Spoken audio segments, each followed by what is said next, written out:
Paling depan kamera ya.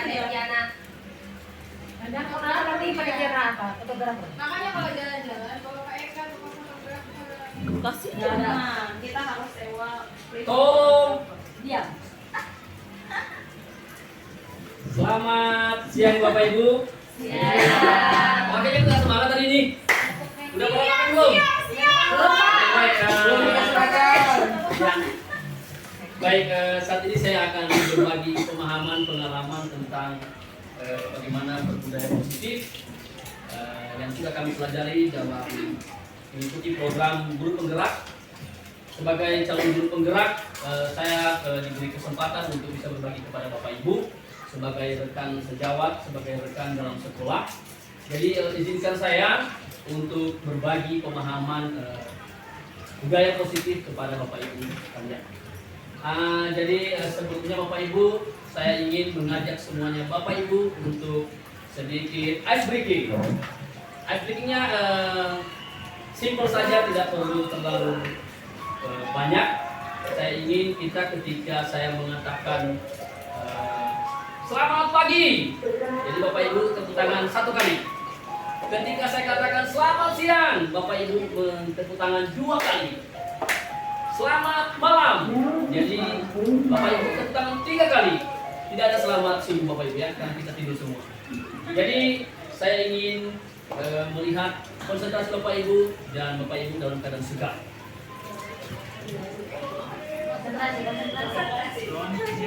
Selamat siang. Selamat pagi. Wah, luar biasa. Selamat pagi dan siang. Selamat malam. Luar biasa, tepuk tangan dulu buat Bapak Ibu semuanya. Jadi saya melihat Bapak Ibu semuanya sudah tersenyum dan bahagia. Jadi ketika saya berbagi nanti Bapak Ibu juga menjadi berkat buat saya dan menjadi sumber materi yang luar biasa. Nah Bapak Ibu kayaknya kurang. Saya ingin berbagi lagi sedikit tentang sedikit kepada Bapak Ibu. Hewan apa yang suka manjat? Manjat Pak. Tupai.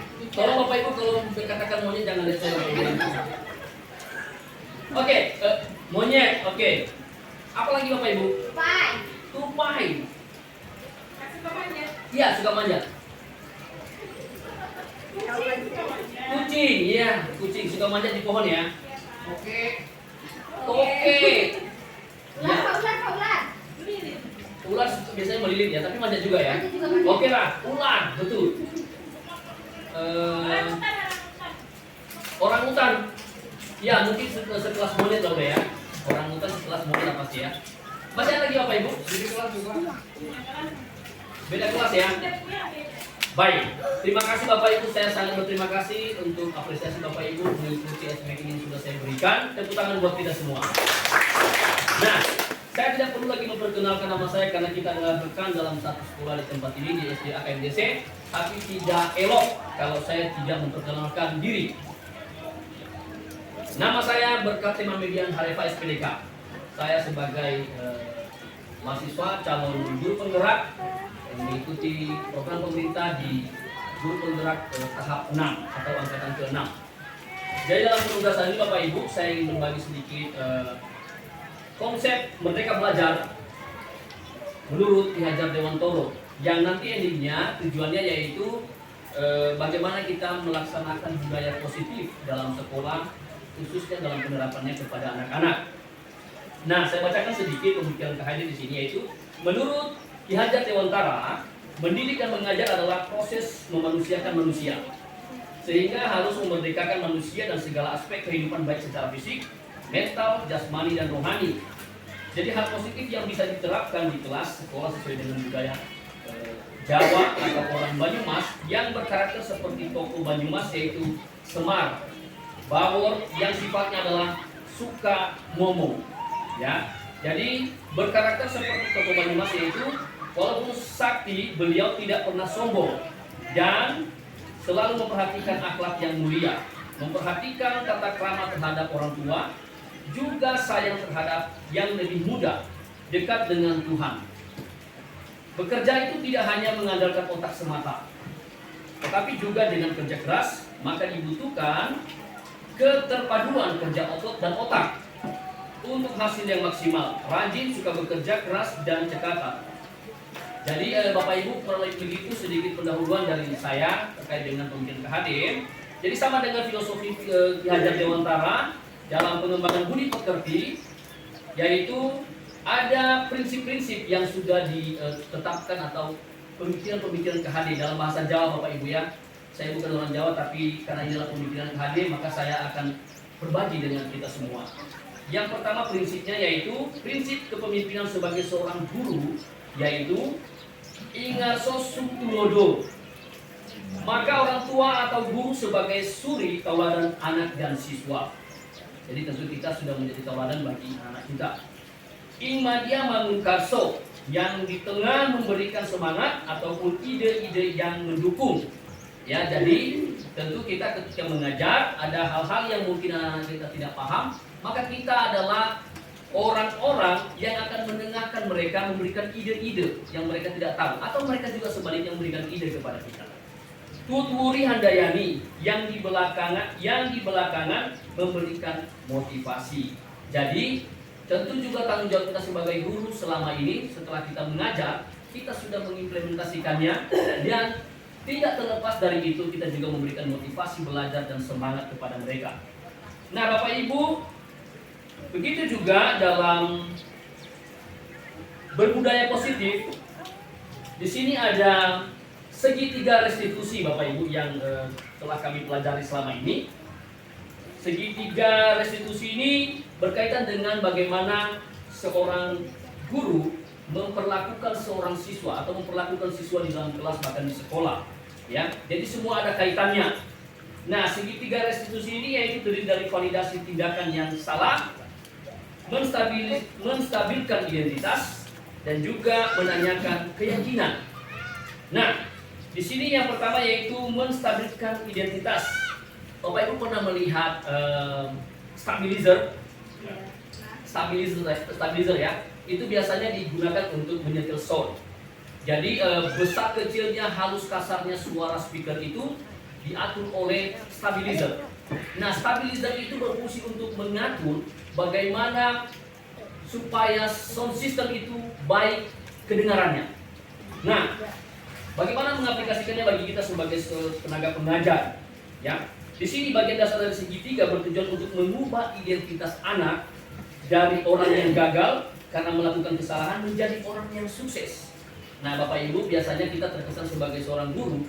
Mungkin saya tidak menjudge kita semua, tapi ini mungkin yang sudah saya lakukan selama ini. Saya kalau melihat seorang siswa sudah melakukan kesalahan, langsung saya judge dia. Saya katakan, kamu salah, harusnya begini, ya kan? Nah, jadi stabilizer tadi itu berfungsi untuk menyetel kesalahan itu supaya anak itu tidak merasa bersalah sebenarnya. Ya, jadi kalau kita kembali ke pemahaman KHD, pemikiran KHD yang lainnya, Bapak Ibu, ada istilah bahwa anak itu sama seperti tanah. Tanah, dan kita sebagai guru diumpamakan sama seperti seorang petani. Tanah itu sudah ada. Tugas kita sebagai petani hanya sebagai pengelola. Kita mencampur tanah itu dan mengelola tanah itu supaya ada bibit yang bertumbuh, ada tunas yang akan tumbuh, dan tunas-tunas itu nanti akan menghasilkan buah. Nah, jadi Bapak Ibu, hari ini juga begitu saya ingin berbagi dengan kita bahwa selama ini mungkin kita menganggap anak-anak itu hanyalah sebatas pribadi-pribadi kecil yang datang ke sekolah untuk menuntut ilmu semata-mata karena untuk meraih masa depan. Sebenarnya kita harus merubah paradigma berpikir bahwa anak-anak tersebut adalah sama seperti tanah, di mana mereka sudah dibekali ilmu sejak mereka lahir. Ya, mereka sudah dibekali ilmu sejak mereka lahir, dan tugas kita sebagai guru hanyalah memberikan pemahaman, memberikan kepada mereka pendidikan, memberikan kepada mereka supaya mereka lebih lagi mendapatkan ilmu. Pada dasarnya manusia semua sudah diciptakan sejak lahir sudah punya ilmu. Hanya bagaimana supaya ilmu itu bisa berkembang, maka tugas kita sebagai guru mencangkup atau memberikan pembinaan yang lebih. Anakku, seharusnya cara belajar begini. Walaupun dia salah, memang kita tahu dia salah, dalam penilaian kita mungkin dia salah. Tetapi kata salah-salah itu harus dihindari. supaya dia tidak merasa tertekan. Itulah fungsi kita sebagai stabilizer yang menstabilkan tingkat emosional tadi dia tidak merasa bersalah. Ada hal yang lebih baik yang harus bisa kami lakukan dari ini. Kurang lebih begitu Bapak Ibu. Dan meyakinkan keyakinannya. Nah, ketika kita masuk ke dalam kelas Bapak Ibu, kita bertanya kepadanya, seyakin apa kamu mau belajar hari ini? Saya sudah bertanya dengan anak-anak saya di kelas, apakah sudah siap belajar hari ini? Siap Pak. Nah, tadi pagi kita sudah melaksanakan apel pagi ketika Pak Kepala Sekolah bertanya, sesiap apa kalian untuk mengikuti PAS semester ini? Yakin Pak, berapa persen? 100%. Salah seorang anak tadi sudah mengatakan 100%. Dari keyakinannya itu Bapak Ibu, kita tidak tahu apa di balik keyakinannya itu. Apakah dia siap untuk belajar, siap mengikuti PAS, atau dia hanya siap saja. Nah, tapi luar biasa tadi Pak Kepala Sekolah sudah memberikan apresiasi yang luar biasa, tidak mematahkan semangat anak tersebut, tetapi memberikan klarifikasi, kamu siapnya apa? Mungkin kamu siap mengikuti PAS. Nah, kalau bisa, yang dimaksud oleh Pak Kepala Sekolah adalah siapkan dirimu untuk mempelajari pelajaran-pelajaran sebelumnya, sehingga ketika nanti melaksanakan ulangan PAS itu akan lebih baik, mendapatkan nilai yang lebih baik juga. Nah, bagaimana juga dengan validasi tindakan yang salah Bapak Ibu? Sering sekali kita mendapati anak-anak kita melakukan kesalahan, mulai dari kelas 1 sampai kelas paling tertinggi. Nah, tapi Bapak Ibu, bagaimana cara kita mengontrol emosi untuk menerima kesalahan-kesalahan mereka? Tidak semua kestabilitasan emosi kita sama, ya. Manusia diciptakan berbeda-beda dengan emosi yang berbeda-beda. Jadi, Bapak Ibu, apa yang sudah kita laksanakan selama ini? Kalau pengalaman saya yang sudah saya lakukan selama ini, sering sekali saya terbawa marah kalau saya mau menyelesaikan masalah terhadap anak-anak. Sering sekali saya lupa untuk mengontrol diri. Tapi ketika saya belajar sebagai calon guru penggerak, saya disadarkan bahwa saya adalah stabilizer. Saya harus bisa mengontrol diri saya untuk bisa menerima kesalahan anak tersebut. Dalam hal ini, saya harus mampu menahan rasa emosi karena saya adalah stabilizer. Dari segitiga restitusi ini mengajak saya dan Bapak Ibu semuanya untuk bisa saling menerima dan untuk bisa saling mengontrol diri, menerima keberadaan anak, menerima keberadaan rekan-rekan, dan menerima juga keberadaan diri kita sebagai individu. Nah, Bapak Ibu, saat ini juga saya ingin berbagi lagi apa saja yang harus kita lakukan di dalam melakukan budaya positif. Di sini ada 5 posisi kontrol yang akan kita lakukan, yang biasanya dilakukan oleh banyak orang, khususnya kita guru. Ya, dalam posisi kontrol ini yang pertama, biasanya guru ketika menghadapi masalah anak-anak, kita sering membuat mereka merasa bersalah. Pada posisi ini biasanya guru akan bersuara lembut. Pembuat rasa bersalah akan menggunakan keheningan yang membuat orang lain merasa tidak nyaman. Bersalah atau rendah diri, kata-kata yang keluar dengan lembut akan seperti, ibu sangat kecewa sekali denganmu. Ini contohnya Bapak Ibu. Dan ada lagi, berapa kali Bapak harus memberitahu kamu ya? Dengan lembut. Gimana? Coba kalau orang tua kamu tahu kamu berbuat begini. Sama seperti beberapa kasus yang sudah kita tangani Bapak Ibu. Ada yang sudah menculik diri, ada yang bertengkar, ada yang berkelahi, bahkan juga terakhir kita menyelesaikan kasus ada yang mencuri. Kita menyelesaikan dengan lembut. Jadi kita sedang memberikan kepada mereka edukasi bahwa apa yang sudah mereka lakukan itu adalah hal yang salah sebenarnya, tapi dengan metode lembut. Jadi dalam 5 posisi kontrol ini kita sedang memberikan kepada mereka satu bukan hukuman. Dalam budaya positif tidak ada yang namanya hukuman. Dalam sekolah tidak ada namanya hukuman. Begitu juga penerapannya dalam budaya positif, kita tidak menerapkan yang namanya hukuman. Tetapi pembuat merasa bersalah, nada suara halus, lembut. bahasa tubuh kita juga bisa diterima oleh anak-anak. Nah, Bapak Ibu mungkin selama ini Bapak Ibu juga tahu seperti apa saya, tapi setelah saya belajar dari sini, saya merasa tersadar bahwa saya juga bukan tentara dan polisi, bahkan juga bukan security. Bapak Ibu juga begitu. Jadi baik adanya memang kita harus lemah lembut menerima keberadaan anak-anak tersebut. Yang kedua yaitu penghukum. Seorang penghukum bisa menggunakan hukuman fisik maupun verbal.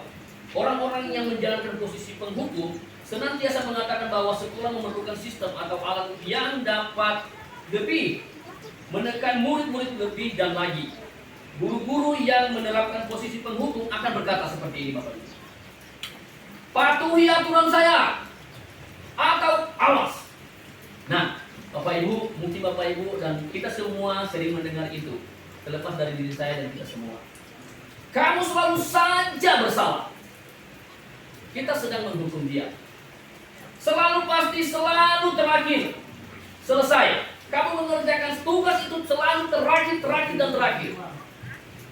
Kapan kamu bisa belajar? Guru seperti ini senantiasa percaya hanya ada satu cara agar pembelajaran bisa berhasil, yaitu cara dia. Dan dia menganggap dirinya yang paling benar.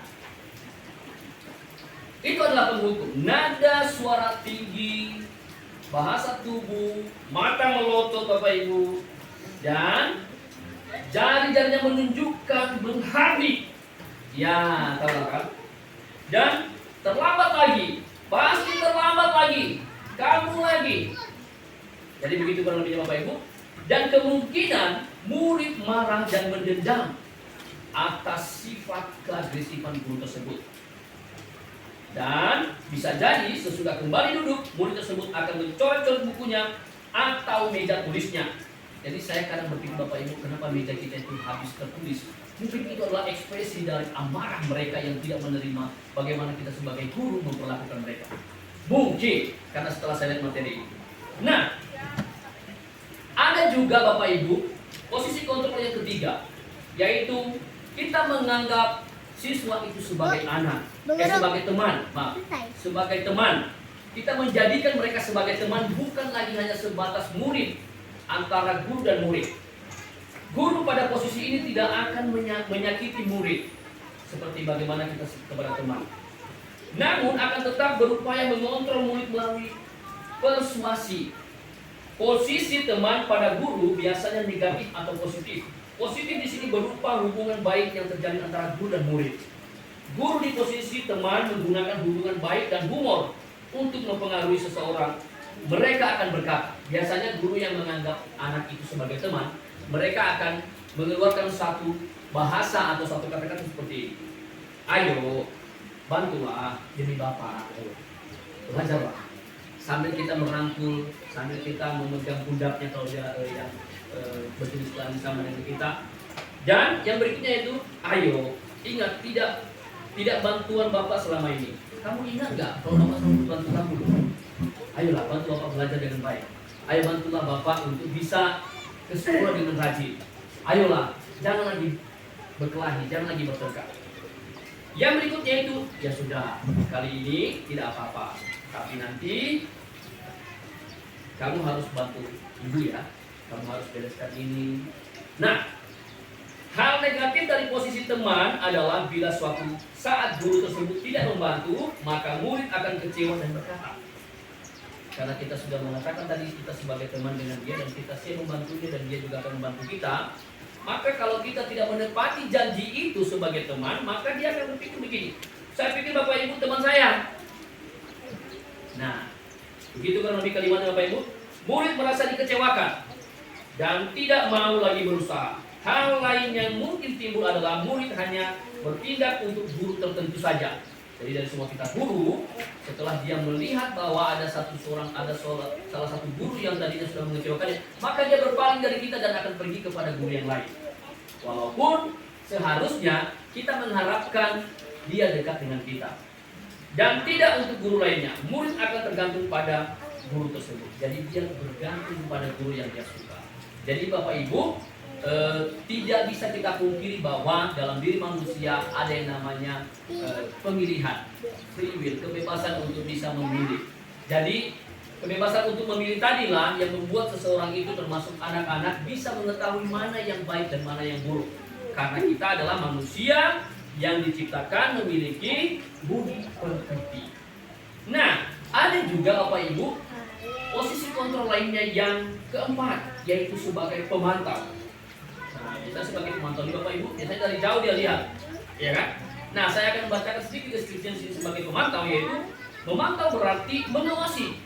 Nah, tentu Bapak Ibu tahu lah bagaimana kalau mengawasi kan? Nah, pada saat kita mengawasi, kita bertanggung jawab atas perilaku orang-orang yang kita awasi.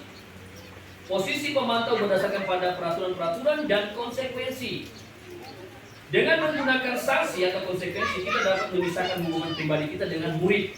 Sebagai seorang yang menjalankan posisi pemantau, pertanyaan yang diajukan seorang pemantau biasanya begini Bapak Ibu. Peraturannya apa? Udah baca SOP-nya belum? Udah baca aturan yang kita sepakati belum? Biasanya begitu kan? Itu lebih kepada pemantau. Dia tidak banyak ngomong, tapi dia berkatanya begitu.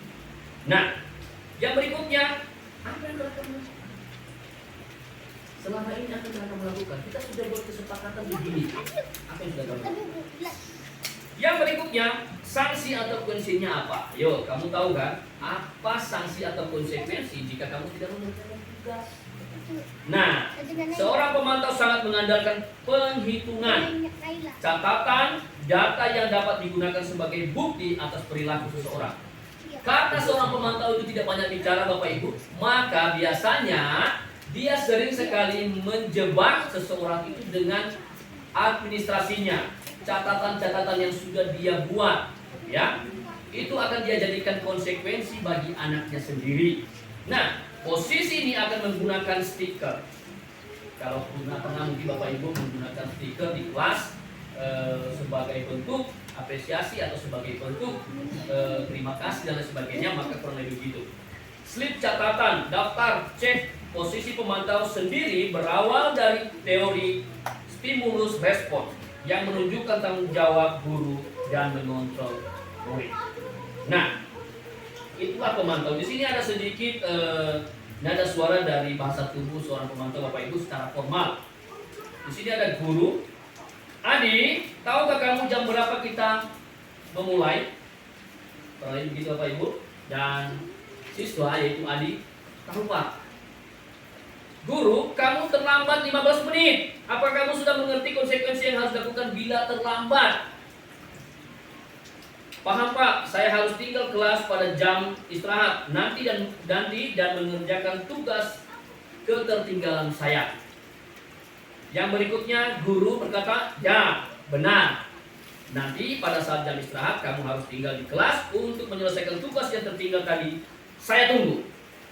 Jadi secara tidak langsung kita sedang memberikan sanksi yang halus kepada anak tersebut dengan menyita waktu istirahatnya. Bagaimana perasaan murid diperlakukan seperti ini Bapak Ibu? Hasilnya seperti ini. Murid memahami konsekuensi yang harus dijalankan karena telah melanggar salah satu peraturan sekolah. Guru tidak menunjukkan suatu emosi yang berlebihan, menjadi marah atau membuat merasa bersalah. Murid tetap dibuat tidak nyaman Bapak Ibu. Dengan kalimat-kalimat seorang pemantau tadi, murid tersebut dibuat secara tidak langsung tidak nyaman. Yaitu dengan harus tinggal kelas pada waktu jam istirahat dan mengerjakan tugas. Guru tetap harus memantau murid pada saat mengerjakan tugas di jam istirahat karena murid tidak bisa tinggal seorang diri. Jadi ketika seorang pemantau memberikan konsekuensi kepada siswa tadi, jadi siswa tidak istirahat, dia harus mengerjakan tugas yang tinggal tadi, dan guru juga sebagai pengawas di situ sampai tugas itu selesai. Itu adalah posisi kontrol yang keempat Bapak Ibu. Yang terakhir posisi kontrolnya yaitu sebagai seorang manajer. Nah, sebagai seorang manajer Bapak Ibu, posisi terakhir yaitu posisi manajer adalah posisi di mana guru berbuat sesuatu bersama dengan murid. Mempersilahkan murid mempertanggungjawabkan perilakunya. Mendukung murid agar dapat menemukan solusi atau permasalahannya sendiri.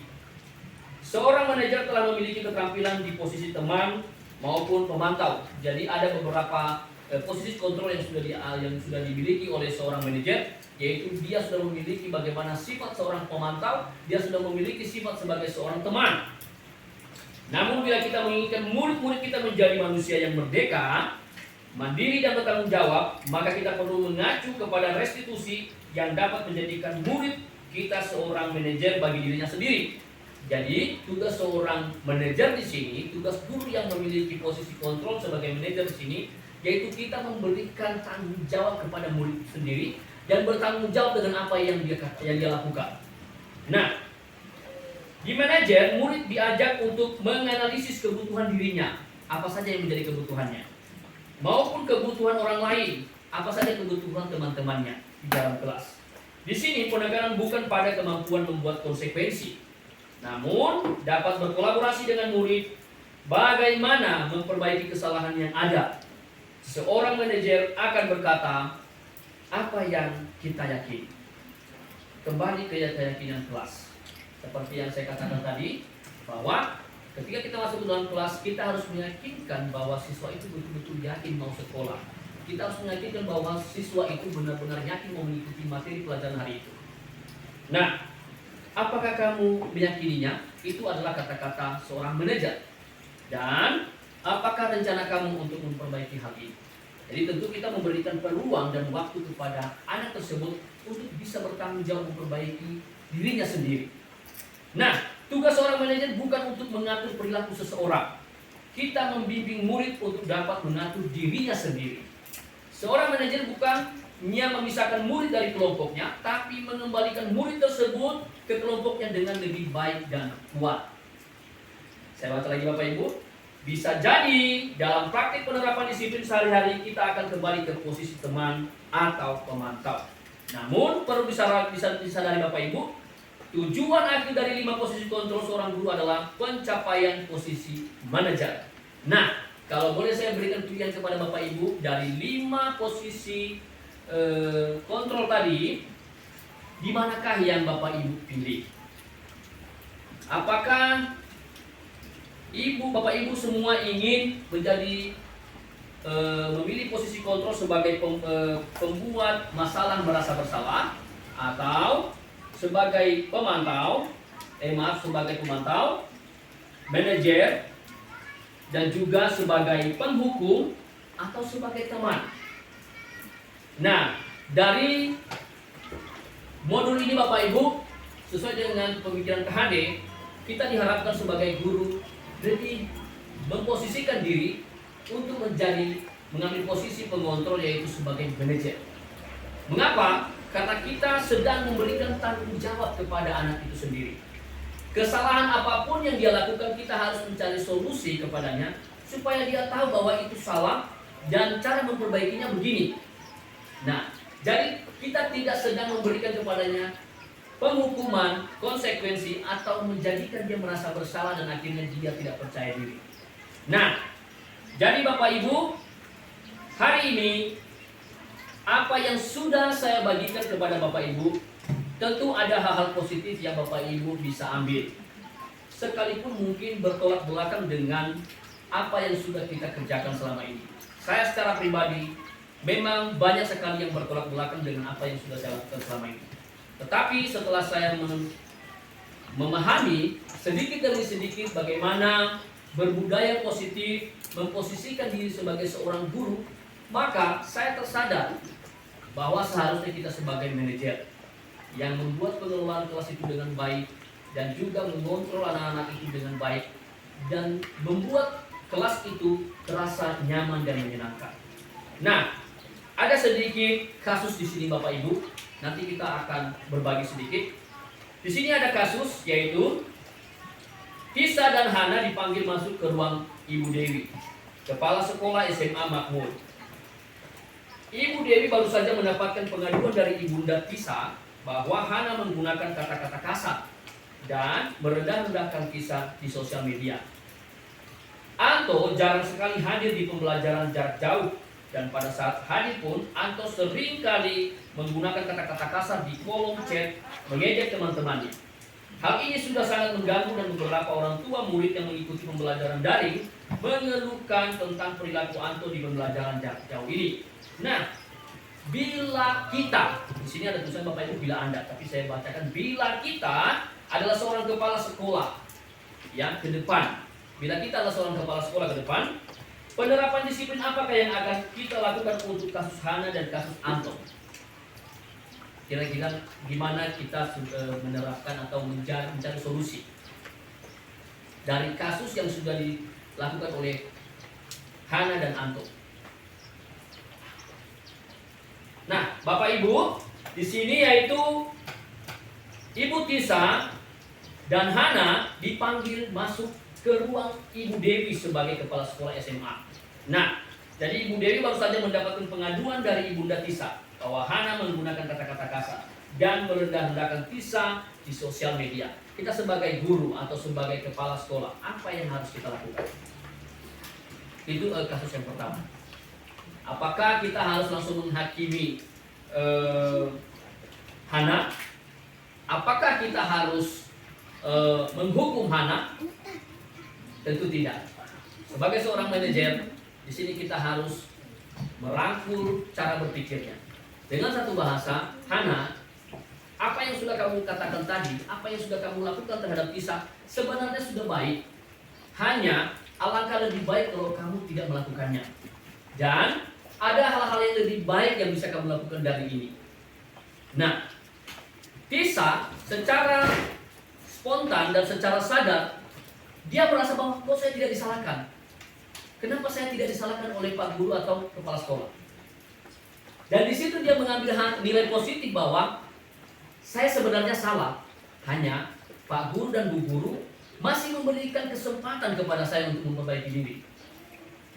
Biasanya kalau kita sebagai guru-guru yang agresif, awas, nanti begini, begitu, begini. Ingat, ada aturan sekolah. Nah, Bapak Ibu biasanya kesusuan begitu ya. Jangan disebut nama. Nah, yang berikutnya ada kasus lagi. Anto jarang sekali hadir di pembelajaran. Ya. Dan pada saat hadir pun, Anto sering sekali menggunakan kata-kata yang kasar. Ya, di dalam kolom chat ketika melaksanakan belajar daring, baik itu via Zoom maupun juga Google Meet. Nah, jadi bagaimana kita mengatasi sebagai guru, mengatasi sifat siswa seperti ini?